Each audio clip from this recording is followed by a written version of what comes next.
2 months after my daughter's wedding.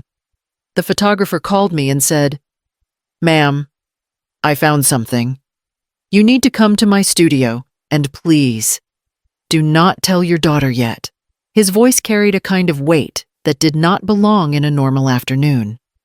It was the kind of voice people use when they are afraid you might break before they finish their sentence.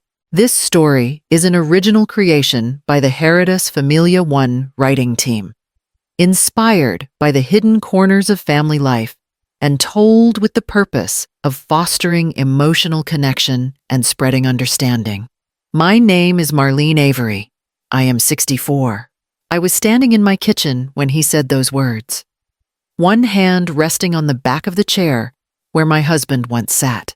The house had been quiet all morning, the sort of quiet that sinks into the walls and makes you notice the smallest sounds, your own breathing, the hum of the refrigerator, the pulse of your worries. But when the phone rang, the silence sharpened, almost as if the house itself knew something was coming.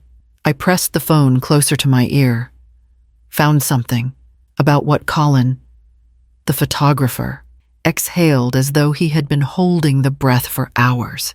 "I need to show you in person. It concerns your daughter and her husband." I felt the air move differently around me. Not cold, not warm, just changed, like a shift that had been happening quietly, waiting for someone brave enough to point at it. For a moment, I could not speak. My daughter Tess had been married for only 2 months. 2 months. I kept repeating that in my head, like it might make the news feel smaller. Her wedding had been beautiful. She had looked happy. She had chosen a man she believed she would build a life with. I had convinced myself the hesitations I felt before the wedding were nothing but the soft grief of a widow watching her only child step into a world she could no longer protect her from. Colin seemed to sense my silence. "Ma'am," he said gently, "you should come today. Today." The words settled on my shoulders like a responsibility I had not asked for. After the call ended, I stood still for a long time. I could hear the floor creak beneath me, the familiar way the boards shifted with age. Those sounds used to comfort me after Evan died. Small reminders that the house was still alive even when he was gone. But now each creak felt like a warning. I walked to the sink and let the water run over my hands, trying to steady myself. I told myself not to assume anything, not to panic, not to imagine the worst. But mothers do not need explanations to understand when something has cracked beneath the surface. We feel it, sometimes long before anyone speaks it aloud. I dried my hands and reached for my keys. The metal felt colder than usual. I told myself I was being dramatic, that I did not know what Colin had found, that I should reserve judgment until I saw it. But even as I tried to soothe myself, my palms felt damp, and my heartbeat was louder than I wanted to admit. Before leaving the house, I glanced toward the small framed photograph near the doorway, Tess, at 12 years old. Her hair tangled from running in the backyard, her smile wide and bright. The kind of smile that made you believe the world would never touch her with anything sharp. I placed my fingertips against the glass. Just a small touch. A promise to myself that whatever I saw today, I would face it for her. The door clicked shut behind me. As I walked to my car, I felt something I had not felt in years, a sense that my life was tilting, ever so slightly, towards something unknown. The air smelled of damp leaves and distant rain, but none of it settled me. I drove away from the house slowly, the weight of Colin's words riding beside me. 2 months after her wedding, he found something. Do not tell your daughter yet. The world outside my windshield blurred for a moment, not from speed, but from the thought I dared not finish. Whatever waited for me in that studio, it had the power to alter the story I had been telling myself about Tess's new life. As I turned onto the main road, the city stretched ahead of me, gray, quiet, expectant, as if it, too, understood that nothing about this day would remain ordinary. And as I headed toward Colin's studio, I felt the quiet shift inside my chest. The same shift I had felt once before, the day my husband died, when I understood life could change in one breath. I did not know yet what Colin was going to show me, only that once I stepped inside that studio, nothing about Tess's marriage or my home would ever feel the same again. I kept driving, and the storm began to follow. The closer I got to the city, the more I understood that by the time I returned home, I would no longer be the woman I was when the phone first rang. And that is where the rest of the story begins. When I pulled back into the driveway later that afternoon, the house looked the same as it always had: quiet, patient, holding its breath in the way old houses sometimes do. I stepped inside, closed the door behind me, and leaned against it for a long moment. The call from Colin sat at the base of my throat like a stone that refused to settle. I walked into the living room and pressed my palm against the edge of the mantel. Evan had built it himself in his 30s.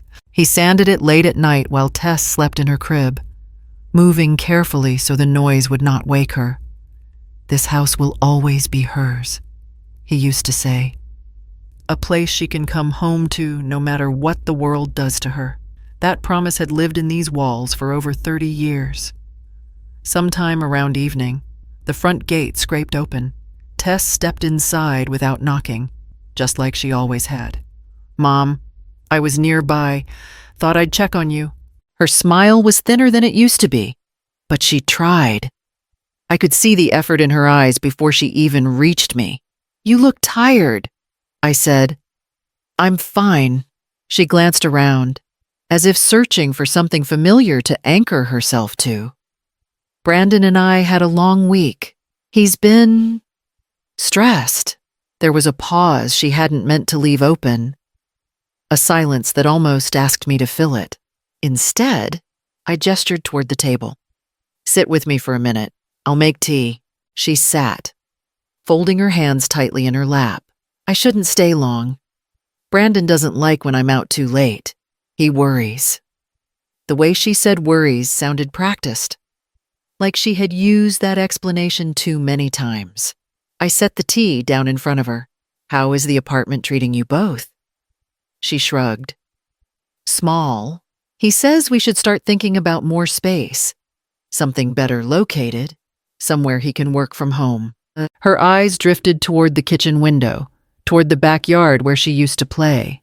"He keeps saying this place is too much for you to manage alone." My chest tightened. This house is manageable.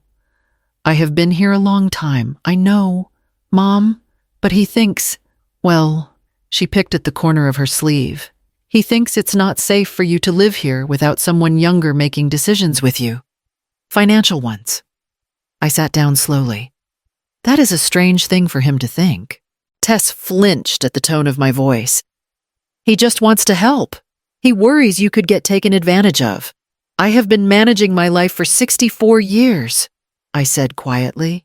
"Your father and I paid this house off with our own hands. No one needs to make decisions for me." She swallowed hard. "I know. I told him that. He has opinions about assets and planning and my house." I finished for her. She closed her eyes for a second too long. When she opened them, the brightness she forced into her expression did not reach anything behind it. "Mom, please don't be upset. He means well." I watched her shoulders curl inward. That was new. Tess had always held herself like someone raised with love, upright, open, unafraid. Seeing her fold in on herself felt like watching a branch bend under too much snow. "I am not upset," I said softly. "I just do not want anyone talking about this house as though it does not belong to me." Her voice thinned. "I should get going. He's expecting me." I walked her to the door. She gave me a quick hug, too quick, and stepped out into the dusk. When the door closed, the house felt taller somehow, as if it had risen to attention. Evan's words echoed in my memory. "This will always be a place she can come home to." I stood in the hallway, listening to the quiet stretch around me, and I understood that the promise we built this house on was beginning to shift. And someone somewhere, had begun circling the life we built inside these walls. I remember the first evening Tess brought Brandon Kell through my front door. She was glowing in that way people do when they have discovered someone new to believe in. He walked in half a step behind her, smiling like he had been waiting his whole life for an introduction to a mother he had never met. "Mrs. Avery," he said, taking my hand in both of his. Warm and practiced. "Tess talks about you constantly. I feel like I already know the woman who raised her." Tess squeezed his arm, laughing. "Mom, I told you he was sweet. He had the kind of face that made you want to trust him, pleasant, open, almost boyish. His gestures were easy, confident without seeming arrogant. For the first several minutes, I said very little. I just watched how he moved around her, how quickly he reached for her shoulder, how often he looked at me to gauge my reaction. At dinner, he lifted his glass. "To the most welcoming woman in Portland," he said. And to Tess, who clearly learned her kindness from her mother. Tess beamed. "Isn't he perfect?" I smiled. But there was a small shift in the air, something too smooth about the way he spoke. Still, I pushed the thought aside. It had been a long time since Tess had looked that happy. "What is it you do for work?" I asked. He leaned back, relaxed. "A little bit of everything," he said. "Consulting, investments, helping people simplify their financial futures." It was an answer without a shape. "What kind of investments?" "Well," he said lightly, "I try not to bore people with details. And everything I do shifts month to month. Opportunities appear and disappear. The market is a creature of mood." Tess nudged him playfully.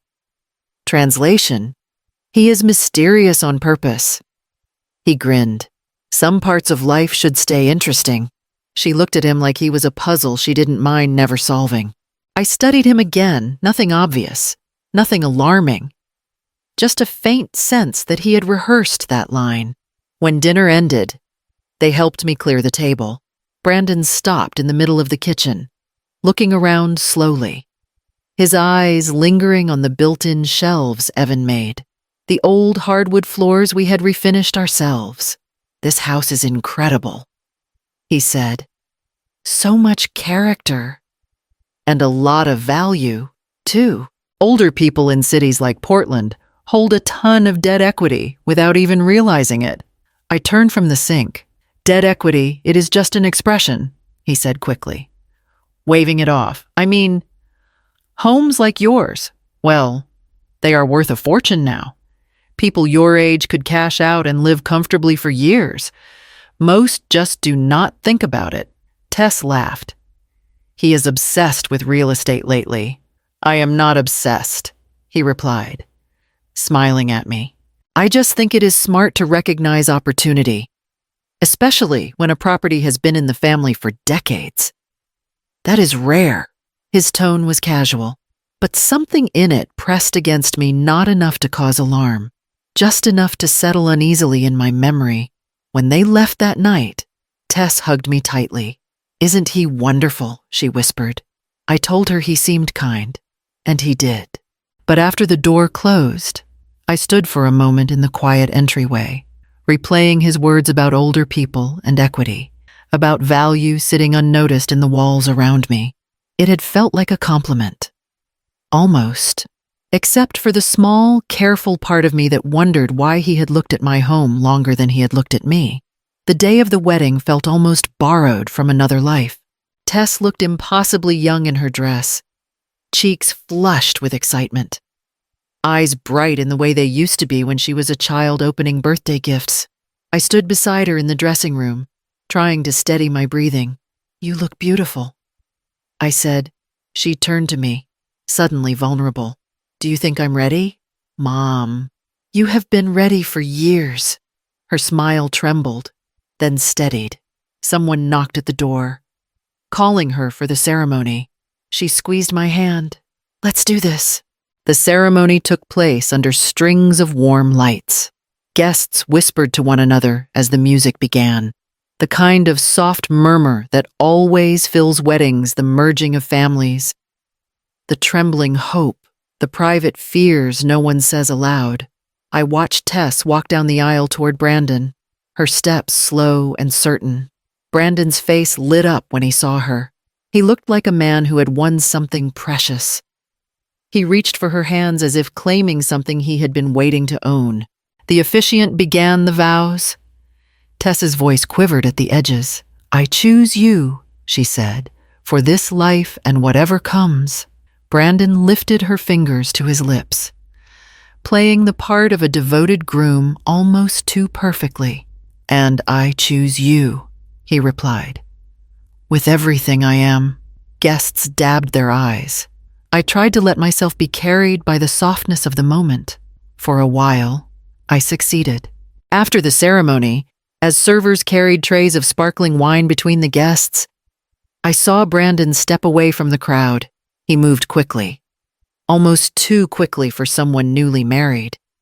He raised his phone to his ear, turning his back to the celebration. Tess laughed with her bridesmaids. Unaware, I edged closer, but the noise of the reception swallowed his words. I could only make out the tone low, impatient, nothing like the gentle voice he used with Tess. When he finally slipped the phone back into his pocket and returned, he pasted on a wide smile. "Sorry. Everyone," he announced. "Just a minor work thing." Tess frowned. "On our wedding day." "It is handled," he said, brushing it aside with a kiss to her cheek. Later, during the photos, the photographer Colin kept adjusting the angle of his camera. He was polite, soft-spoken, but I noticed his eyes flick to the side paths more than once, as if he were tracking something just outside our view. "Everything all right?" I asked him quietly. When Tess and Brandon stepped away, he hesitated, "Just keeping an eye on the light," he said quickly. Though the sun had barely shifted, during the reception, I went to look for a server for more water. As I rounded the catering tent, I froze. Brandon stood near the back, speaking with a woman in a sleek navy dress. She held a leather folder pressed against her chest. "I told you to stop calling today," Brandon muttered. "This is not the time." She whispered something too low to hear, then handed him a sheet of paper. His jaw tightened. "We will talk later. Do not show up again," he said sharply. He noticed me then, his expression switching instantly. "Marlene," he said warmly, stepping forward, enjoying the evening. The woman slipped away without a word. "Who was that?" I asked. "A vendor," he said smoothly. "Mix up with the wine order." His lie was too quick, but Tess appeared beside him, slipping her hand into his arm. The happiest bride I had seen in years. So I swallowed anything that felt out of place. The night ended with dancing, toasts, and promises. Everyone cheered as Tess and Brandon drove away, tin cans rattling behind the car. But as the crowd dispersed, I caught Colin standing alone near the edge of the courtyard, camera lowered, eyes narrowed toward the direction Brandon and the woman had disappeared hours earlier. He looked unsettled, like someone who had witnessed something he did not yet understand, but knew he should not ignore. And that expression stayed with me long after the lights went out. 2 months passed in a slow, uneasy drift. Tess called every few days, her voice stretched thin, as if each word had to fight its way out. "Work's been insane," she kept saying, "and married life, it is an adjustment. Each time." I tried to listen for something beneath the surface. Sometimes I caught at a pause, a catch in her breath, a softness that did not sound like happiness. One Saturday afternoon, she stopped by to return a baking dish she had borrowed. When she lifted her sleeve to push her hair back, I saw a faint bruise on her upper arm. "What happened there?" I asked. She tugged the sleeve down too quickly. "Oh, nothing. I bumped into a cabinet door. I'm clumsy lately." "Let me see. It is fine, Mom." Her smile stretched tight. Really. I wanted to pull her into the light, turn her arm, understand what she was not saying. But Brandon's name came up, and she grew stiff. He has been stressed about money, she murmured. He just wants us to be secure. What money? She hesitated. Just normal things. Budgets. Plans. Honestly, it's boring. Her voice changed when she said, boring too quick, too defensive, like someone trying to shut a door before you saw what was inside. A week later, I received a letter with Brandon's name on it. The envelope was addressed to my house, though he had never lived here. Inside was a notice from an old creditor stating he still owed several $1,000s from a closed account. I called Tess immediately. Why am I getting his mail? Oh, she said faintly. He probably forgot to change the address. It is nothing serious. It does not look like nothing. Mom, please. She lowered her voice. Do not make a big deal out of it. We are handling things. Marriage comes with growing pains, growing pains. She kept repeating that, as though the words could shield her from reality. I tried again. If you ever need help, we don't, she said quickly. Brandon has a plan. There was something final in her tone, a practiced firmness that did not belong to her. The conversation ended shortly after. I sat at the kitchen table with the letter in front of me, tracing the edge of the envelope until my fingers ached. I told myself Tess was simply overwhelmed. Newlyweds argued about money. Bruises happened. Debts were not unusual. People slipped during transitions. I repeated these explanations like prayers, soft, hopeful lies meant to hold back fear. Then, late one evening, the phone rang. Ma'am, Colin said quietly, I need to speak with you. It cannot wait. The stone I had been pushing away for weeks settled in my chest all at once, and the silence around me felt suddenly sharp, as if every ignored moment had been waiting to be heard. The rain started minutes after I left the house, thin at first, then steady enough to blur the edges of the streetlights. I gripped the steering wheel tighter than I meant to. Every quiet moment from the past 2 months lined up in my mind the bruise on Tess's arm, the sudden caution in her voice, Brandon's quick explanations, that letter addressed to my home, and the wedding, Brandon slipping away with his phone pressed to his ear, the woman in the navy dress. Colin watching the side paths like he expected something to happen. My phone buzzed at a stoplight. A new message from Colin. I do not want what happened to my mom to happen to you. The air left my lungs in a slow, uneven breath. It was not a warning anymore. It was a confession of fear. His fear, and now mine. By the time I reached the Pearl District, the rain had turned into a cold curtain, tapping against the windshield like fingers urging me to turn back. But I kept driving until I found a parking spot near his studio. I turned off the engine and sat still for a moment, my hands refusing to unclench. I stepped out of the car. The pavement glistened, the street humming with quiet activity, but everything around me felt distant, like I was moving through someone else's night. Colin was waiting inside the doorway, his posture tight, shoulders slightly hunched. When he saw me, he offered a small, strained smile. Thank you for coming, he said. Your message worried me. He swallowed hard. I know. I am sorry. I did not want to risk leaving things unsaid. What happened to your mother? I asked. He hesitated, glancing toward the back of the studio where his equipment sat in shadow. It is part of why I noticed what I did at the wedding. Patterns. People who smile too wide while hiding something sharp in their pockets. My pulse kicked in my throat. Does this have to do with Tess? With her husband? Yes, he said quietly. And with you? The room seemed to shrink around us. I felt older than I had in years, as if every step that brought me here had taken something from my bones. Please, Colin said, motioning me toward a desk in the corner. We need to talk. And I need you to see exactly what I saw. His voice trembled just enough to let me know this was not simply about photographs. It was about whatever story those photographs had started to tell, and whatever danger they were about to reveal. Colin led me toward a long wooden table where his laptop waited. Its screen dim until he touched the trackpad. The glow lit his face from below, making the tiredness around his eyes look deeper. "I did not include these in the final wedding gallery," he said. "I could not." "Show me," I murmured. He clicked the first image. Brandon stood in a narrow side hallway behind the reception tent, half his face hidden in shadow.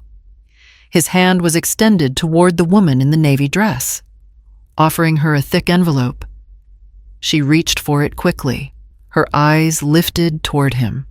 Not friendly, not familiar, something else entirely. I leaned closer. This was during the reception. "Yes," Colin said. "You were giving a toast at the time." The next photo appeared. Brandon had turned his back to the woman, but his posture was tense. Shoulders drawn. Her hand still held the envelope. She looked over her shoulder as if making sure no one approached. Colin exhaled. I thought maybe it was business paperwork. But the way they moved, it felt like they did not want to be seen. He switched to another photo. This one hit me harder. Tess and Brandon were on the dance floor, surrounded by guests. At first glance, they looked like any newly married couple. But when I looked at their hands, my stomach tightened. His fingers were wrapped around her wrist, not gently. Her smile looked forced. The muscles around her eyes strained. She seemed to be whispering something, but Brandon's jaw was set, as if he were ignoring her. "I took 3 versions of this frame," Colin said softly. Her expression didn't change. My hand drifted toward the edge of the table to steady myself. Why would he hold her like that? Colin did not answer. He clicked again. The next image showed Tess laughing with a bridesmaid, eyes bright under the string lights. But Brandon, standing behind them, was not looking at her. He held a stack of papers legal-sized, folded once and stared down at them with an expression that did not belong at a wedding. He brought those documents out twice that night, Colin explained. I thought it was strange. A groom usually cannot look away from his bride. I swallowed hard. Did she see him with them? Not that I noticed.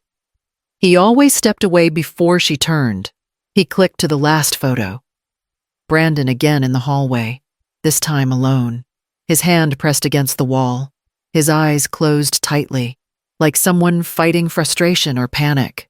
The envelope was no longer in his pocket. A quiet tremor moved through my chest. Why did you take these pictures? Colin! Most photographers would have ignored moments like this. He lowered his voice. I photograph people for a living. Marlene, I know the difference between nerves and secrets. And I recognized the look on that woman's face when she took the envelope.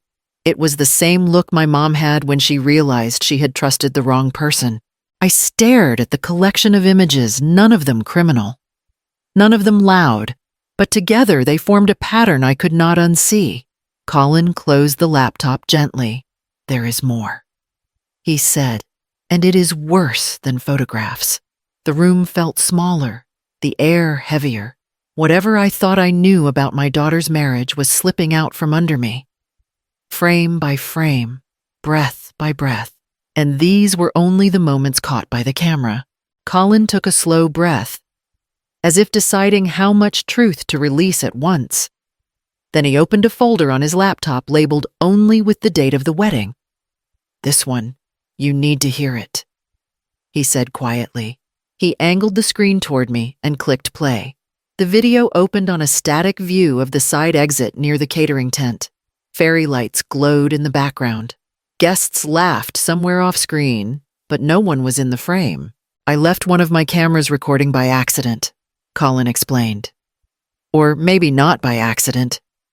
I do not know anymore. A moment later, footsteps echoed. Brandon stepped into view. The same narrow hallway where I had seen him with the woman in navy. His face was tight, controlled.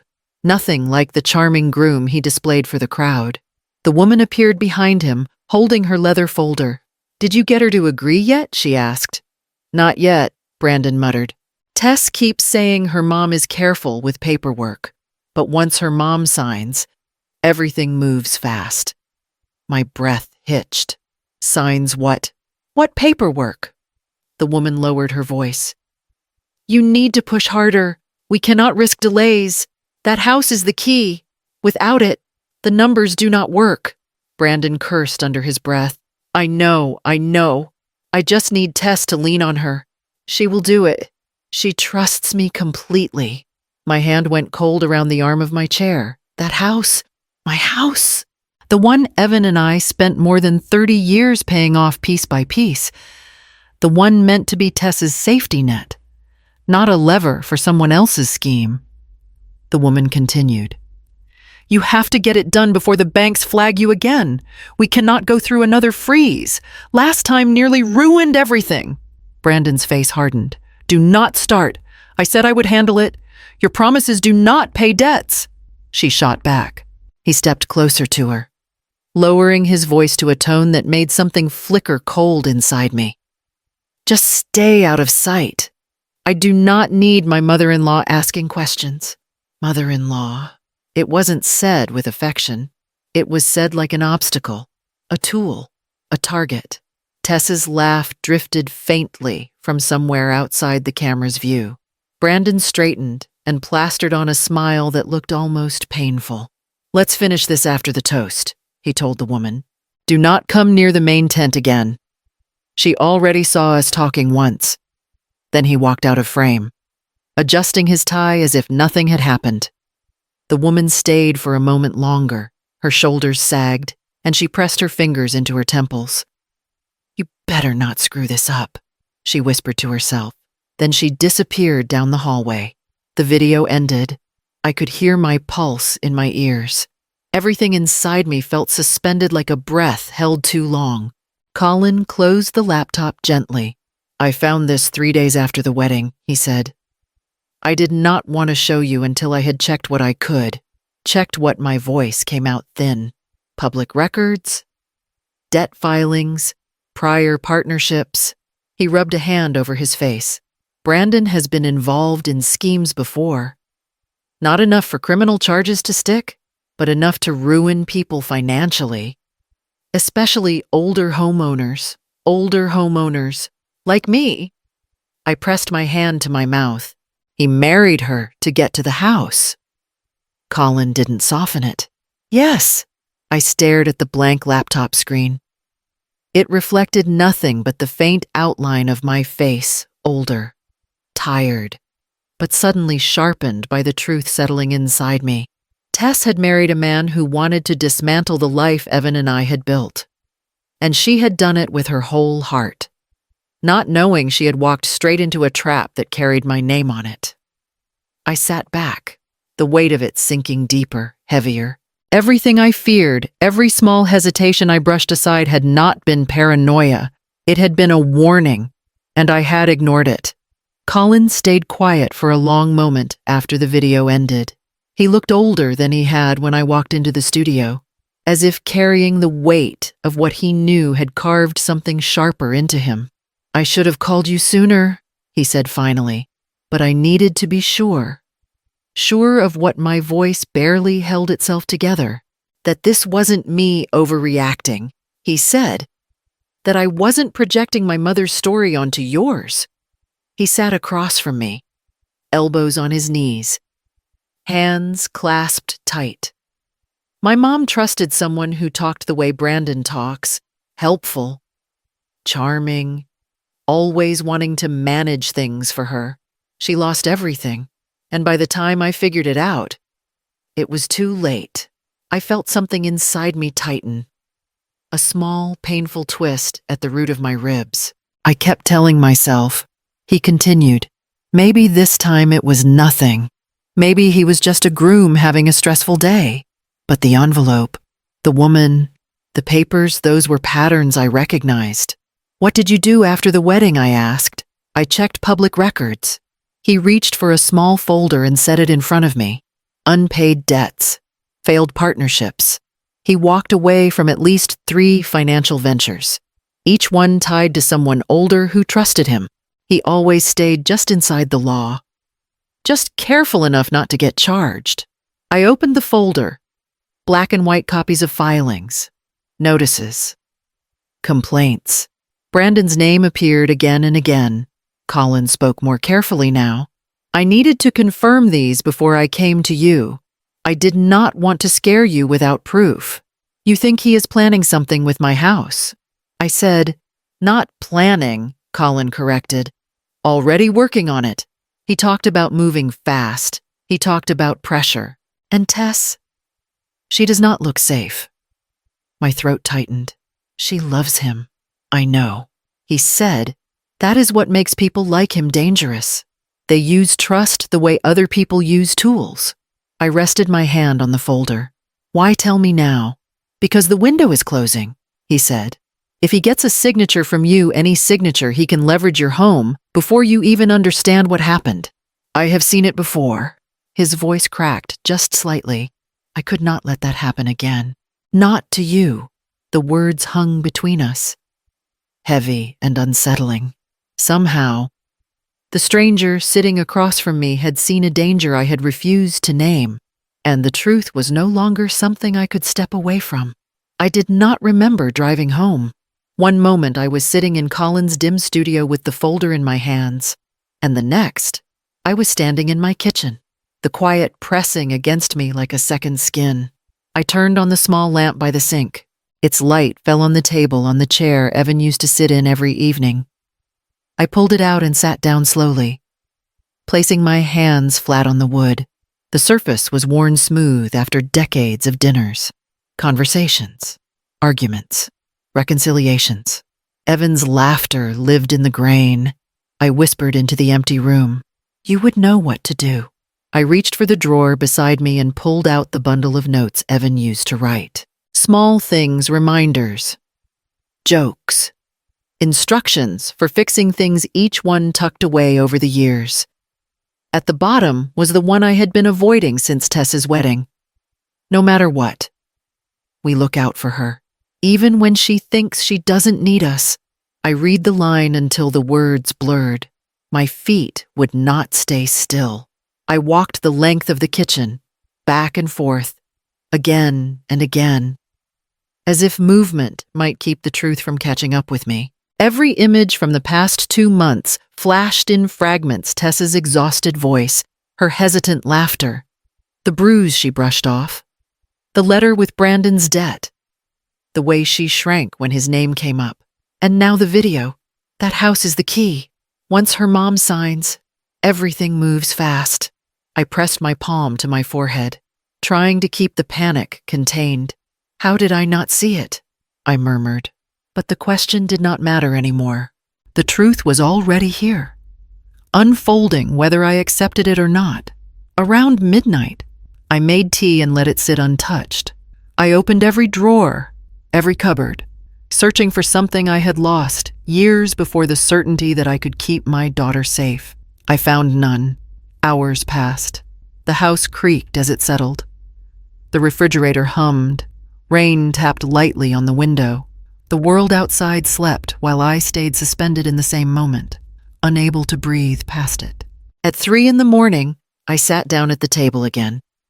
I pulled Tess's old report cards from the drawer, the ones Evan insisted we keep. Her handwriting as a child had always been large and looping. She used to draw hearts on every page. I touched the paper gently, feeling her small fingers in my memory. She trusted him, I whispered. She walked into that marriage carrying every good thing we gave her. The guilt tightened in my chest. But beneath the guilt, something else was forming. Something colder, steadier, shaped by fear, but hardened by love. By dawn, the sky outside had begun to pale. I stood and watched the first thin streaks of light spread across the yard. The rain had stopped. The silence had changed. It no longer felt like it was pressing against me. It felt like it was waiting. I took a slow breath. I have to tell her, I said aloud. Even if it breaks her, the truth would hurt. It would shatter whatever dream Tess was clinging to. But lies. His lies were already pulling her under. A mother does not save her child by keeping quiet. So when the clock reached 6, I reached for my phone. My hands were still trembling, but my voice no longer was. I dialed Tess's number and waited for her to pick up. I arrived at Tess and Brandon's apartment without calling ahead. I told myself it was because I wanted to bring her leftover soup, but the container in my hand felt like an excuse. I needed to see her face, hear her voice, look into her eyes without a phone between us. Brandon opened the door. Not Tess. His smile was immediate, too immediate. "Marlene, what a surprise!" Tess appeared behind him, her expression flickering surprise. Then confusion, then something that looked uncomfortably close to fear. "Mom, is everything okay? I was in the neighborhood. I lied. I thought I would stop by." Brandon stepped aside. "Of course, come in." The apartment was tidy in a way that felt tense. Everything in its place. Nothing out of line. Tess hovered near the kitchen counter, hands clasped tightly. "How are you both doing?" I asked, setting the soup on the table. "Busy?" Brandon answered first. "Work has been demanding, but I am handling it." Tess nodded quickly. "Yes, busy. Just adjusting." I turned toward her. "You look tired."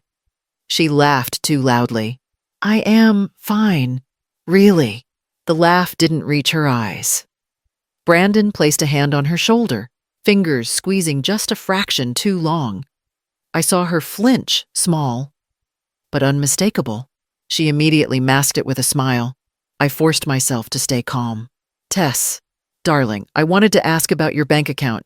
Are you keeping your own separate one?"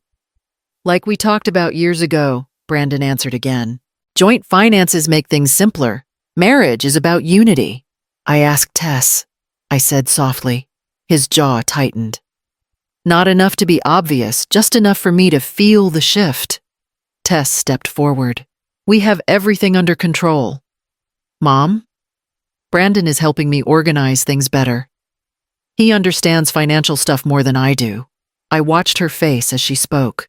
The words were hers, but the tone belonged to someone repeating instructions. In the corner of the living room sat a sleek black desk. A lock covered the drawer, new and shiny. I glanced at it. Brandon noticed. Just work documents. He said, confidential ones. Nothing interesting. He moved casually to stand between me and the desk, blocking the view as if by instinct. "I brought you some soup," I said. "You used to love this." Tess touched the container, then pulled her hand back as if it were hot. "Thank you. That's thoughtful." Her voice cracked on the last word. Brandon walked to the refrigerator. "We should have dinner together soon. Marlene, I have been thinking about ways we can streamline your finances too. Maybe talk about long-term planning." "Long-term planning," I repeated. He smiled. "Yes. Opportunities for older homeowners can be substantial." Tess went still. My pulse narrowed to a thin, cold thread. "My finances are not something I need help with." He held my gaze. "Everyone needs help." The air in the apartment thickened. Tess stepped between us, laughing nervously. Okay. Can we not talk about money right now?" Brandon shrugged. The picture of casual charm. "Whatever you want." I reached for her hand. "Sweetheart, will you walk me out?" She hesitated, then nodded. In the hallway, away from Brandon's eyes, her shoulders slumped. For a brief moment, she looked younger than she had in years. "Tess," I whispered, "are you all right?" She forced a smile that did not match the panic in her eyes. "Everything is fine, Mom." "Really?" But her fingers shook when she tucked her hair behind her ear, when she hugged me goodbye. Her arms tightened around me like someone holding on, not wanting to let go, not knowing how. Dana Harrell's office sat above a small family pharmacy, quiet and unassuming. I chose her because Colin said only one sentence that mattered. She helped my mother after everything fell apart. When she opened the door, she didn't shake my hand right away. She studied my face first calm, measured like she was reading what kind of storm had brought me to her. "You must be Marlene," she said. "Come in. Sit wherever you like." Her voice was steady, low, practiced. The kind of voice used to talking people off ledges they didn't know they were standing on. I sat across from her desk and folded my trembling hands in my lap. "I do not know where to begin," I said quietly. "Begin with what brought you here," she replied, opening a notepad. So I did. I told her about the wedding, the envelope, the woman in the navy dress, Tess's bruise, the letter about Brandon's debt, the video, the desk with the lock, my daughter's shrinking voice. Dana didn't interrupt. She didn't gasp. She didn't look surprised. When I finished, she said, "I have heard this story many times." The words hit me like cold water. "This," she continued gently, "is a pattern, a very common one." I leaned back, breath shallow. Common, more than you think. People like Brandon follow predictable steps. She raised one finger. Step 1, love bombing.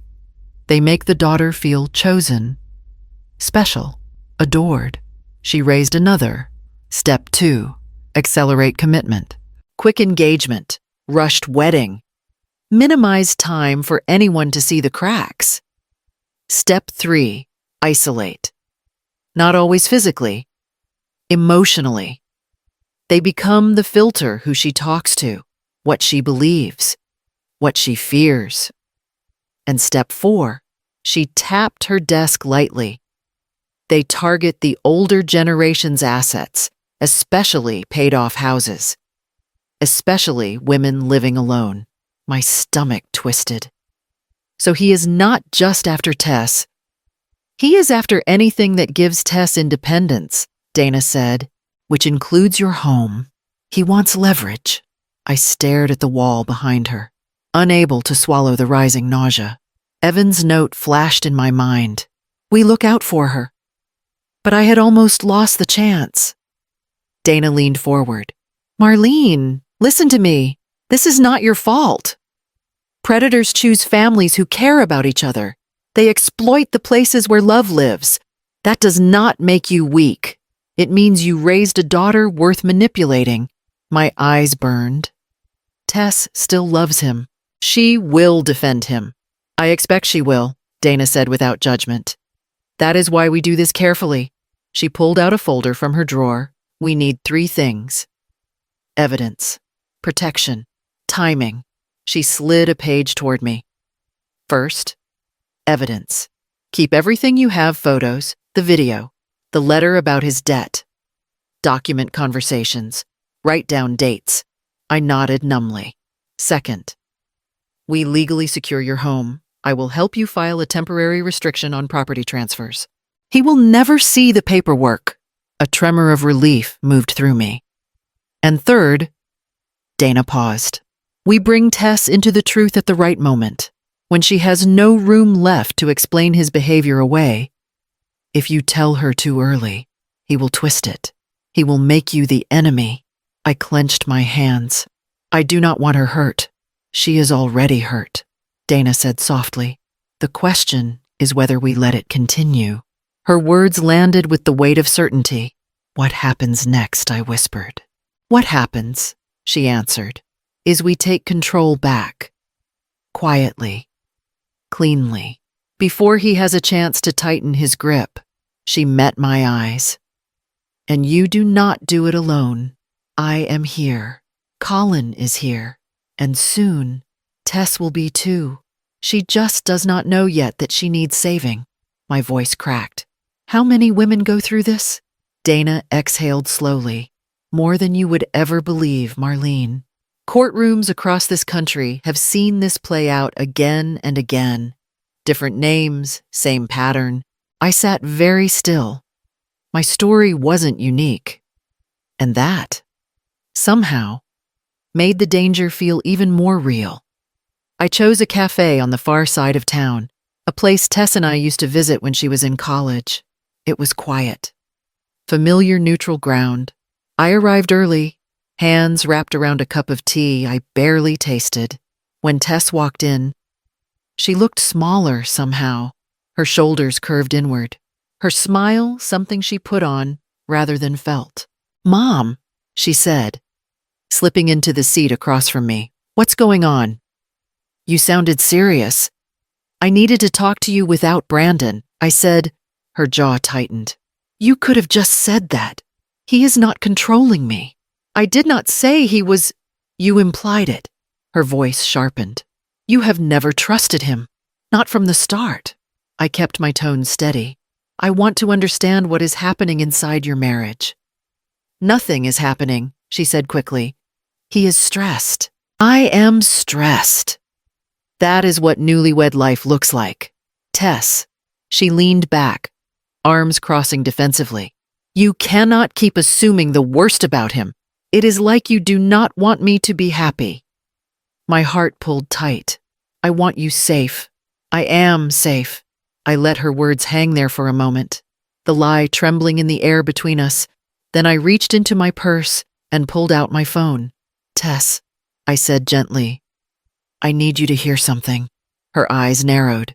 "Mom, please do not start." I pressed play before she could stop me. Brandon's voice filled the small space between us. Once her mom signs, everything moves fast. "That house is the key."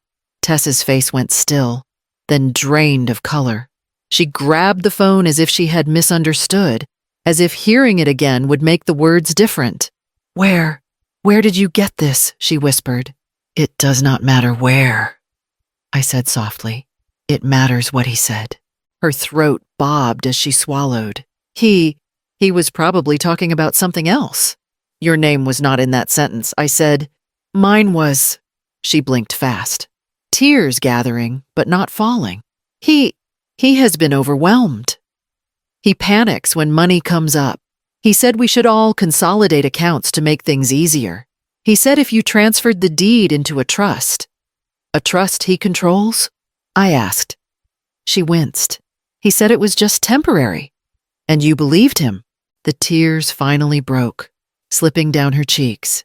"He kept telling me we needed to set up a future, that he knew what he was doing, that if I loved him, I would trust him." "What did he ask you to do?" "Tess." Her shoulders shook. "He wanted me to convince you to sign the documents. He said you were too attached to the house, that you were sitting on dead equity that could help all of us. He said I needed to grow up and stop letting you make emotional decisions." My breath caught. "Did you want to convince me? No," she cried. "But every time I told him that, he said I was choosing you over him. He said a real marriage does not have divided loyalties. And I was scared. Mom, I was scared he would leave, or yell, or change." Her voice crumbled on the last word, and she covered her face. I reached across the table and took her hand. She didn't pull away. "You are not crazy," I said quietly. "And you are not weak. You were manipulated." She shook her head, tears dripping onto the table. I did not want to see it. I kept telling myself I could fix it if I just tried harder. I squeezed her hand gently. "Sweetheart," I whispered, "you do not need to fix him. You need to save yourself." She lowered her hands slowly, her eyes red but newly focused, not on me, but on the truth sitting between us like something alive. And for the first time, she did not defend him. Tess arrived at Dana Harrell's office, wearing a sweatshirt with sleeves pulled over her hands. The way she used to dress at 16, when she was hiding something she didn't know how to say. Colin sat in the corner, quiet, but alert, a folder resting on his knee. Dana closed the door behind us and locked it. No one spoke right away. Finally, Dana gestured for Tess to sit. "You are safe here," she said. Everything we discuss stays in this room. Tess nodded, eyes lowered. I do not want to believe any of this, she whispered, but I cannot unhear what he said. Colin placed the folder gently on the table. You should not blame yourself. Men like Brandon make a career out of sounding trustworthy. Dana opened her legal pad. We do not have the luxury of moving slowly. If he is already pressuring you about Marlene's house, we need to act before he escalates. Tess swallowed hard. What exactly does act mean? It means protecting your mother, Dana said. And protecting you? I reached for Tess's hand, and she squeezed mine tightly, her pulse quick and unsteady. Dana continued. First step, secure the house. I am filing a temporary restriction, so no property transfers can be processed without a court review. It will not alert him. It just prevents him from moving quickly. Tess breathed out. Relief mixed with shame. He kept telling me the trust would help us grow wealth. I never understood the documents. That was the point. Dana said gently. Confusion is a tool, Colin added. And so is charm. Tess winced. I thought he chose me. I thought he loved me. He chose what you could give him, Dana said. But now you get to choose yourself. Tess looked at her, eyes shining. What do I have to do? Dana clasped her hands. We need evidence. Not enough for suspicion, enough for action. Tess straightened. What kind of evidence he will push again, Dana said. He will want another conversation about Marlene's house. We need you to bring it up. Let him talk. Let him explain his plan in his own words. You want me to record him? Tess whispered. Yes, Dana replied. Legally, you are allowed to if you are part of the conversation. It needs to be somewhere he feels comfortable being honest. My voice came out thin. You are asking her to sit with him, knowing what he is trying to do. I am asking her to finish what he started. Dana corrected softly. On her terms. Tess looked down at her hands. He will know if I sound nervous. Colin leaned forward. Then do not sound nervous. Act like the wife he thinks he has. Agree with him. Ask questions that invite him to show off. Men like Brandon brag when they believe they are winning. The room went still. Tess lifted her chin. I can do that. My chest tightened.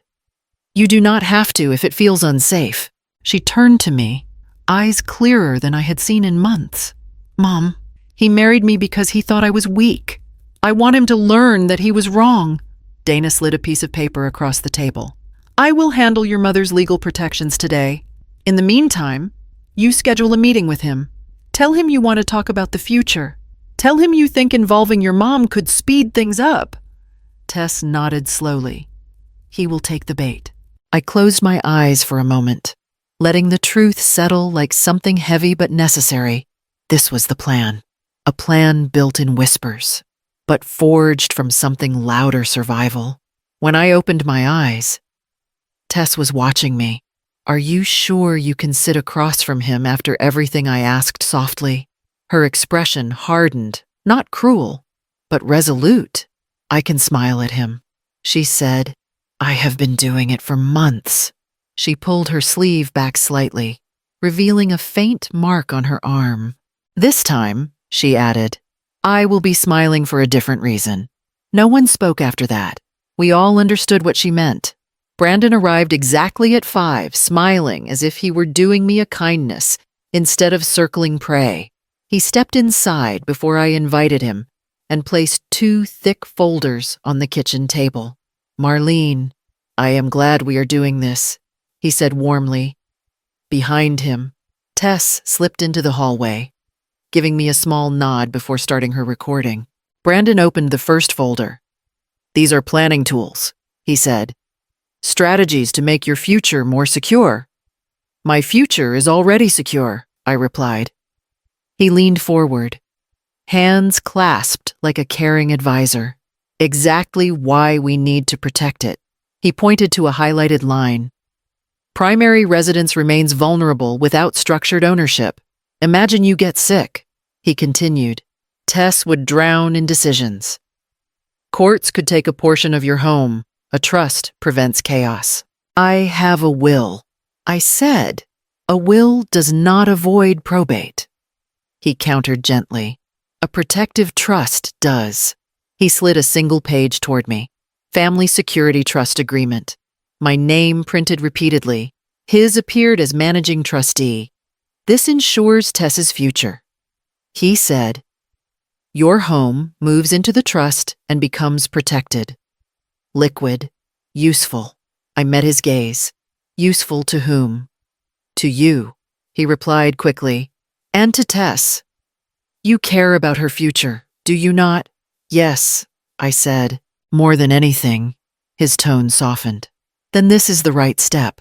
Older homeowners often resist change. Even my mother hesitated. She lost her house, I said quietly. The smile faltered. That was complicated. I read the filings. He recovered, pushing the paper closer. This is different. From the hallway came a soft creak, Tess shifting. Brandon didn't notice. You raised Tess alone. He pressed. You should let someone help you. What if you suffered a fall, a stroke? With this trust, I can act immediately.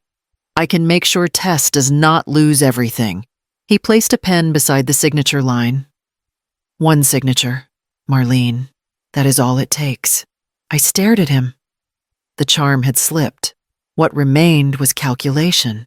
I will think about it, I said. He hid his irritation. Do not wait too long. Opportunities fade. Satisfied. He gathered his folders and left humming. The moment the door closed, Tess stepped out, her phone still recording, tears filling her eyes not from shock, but from finally hearing the truth in his own voice. Brandon walked into Dana Harrell's office like a man arriving to collect a reward. His navy jacket, slicked back hair, and bright smile all carried the same message he believed today would go his way. Marlene, he said warmly, I am glad we are all moving forward. So am I replied, keeping my voice steady. He did not see Tess sitting stiffly beside me, or the sharpened focus in Dana's eyes, or the two investigators who blended into the bookshelves. Brandon placed a new set of documents in front of me. I prepared a simpler version of the trust.